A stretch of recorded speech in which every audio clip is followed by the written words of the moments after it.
নমস্কাৰ দুপৰীয়াৰ যোগাৰ আজি মাছেৰে ৰান্ধিম টেঙেচি শাক। এই টেঙেচি শাকৰ উপকাৰিতাৰ কথা আপুনি নিশ্চয় জানে। এই টেঙেচি শাকটোক আমাৰ গাঁৱত কিন্তু চেঙাত টেঙা বুলি কয়। চেঙাত টেঙা এই শাকৰ ফুল এইটো দেখিছেনে? পাতল বেঙুনীয়া ফুল।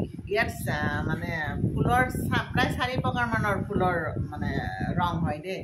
হালধীয়া হয়, গুলপীয়া হয়, বেঙুনীয়া হয়, অলপ বগা টাইপৰ হয়। এনেকুৱা প্ৰায় 4 মানে ধৰণৰ ফুলটো হয়। দেখিবলৈ ফুলটো বহুত ধুনীয়া, মৰম লগা। আৰু এই টেঙেচি শাকৰ উপকাৰিতা যথেষ্ট বেছি। আমাৰ মানে আমি যিবিলাক শাক পাচলি খাওঁ তাৰ বেছিভাগেই ঔষধি গুণযুক্ত। আৰু এই টেঙেচি শাকৰো ঔষধি গুণ মানে সাংঘাতিক।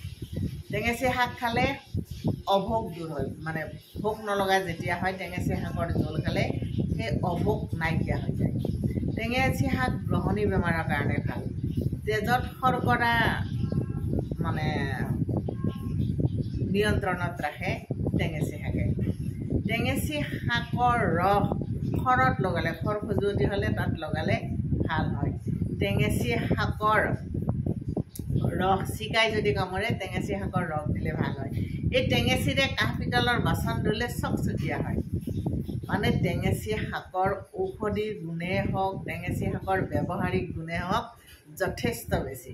আৰু আমাৰ সেইকাৰণে খাদ্য তালিকাত টেঙেচি শাকক অন্তৰ্ভুক্ত কৰি লোৱা হৈছে। আৰু গৰমৰ দিনত বিশেষকৈ টেঙেচি শাকটো খুবেই মানে খোৱাটো দৰকাৰ।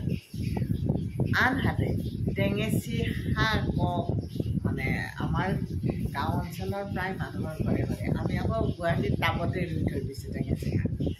এবাৰ হ'লে হৈয়ে থাকে। আনহাতে এই টেঙেচি শাকে আমাৰ সাহিত্য সংস্কৃতিতো যথেষ্ট গুৰুত্ব বহন কৰিছে। বিপিন চাওডাঙে বিহুগীত এটাত গাইছিল, এই শাকৰে ছিঙিবি টেঙেচি আগ।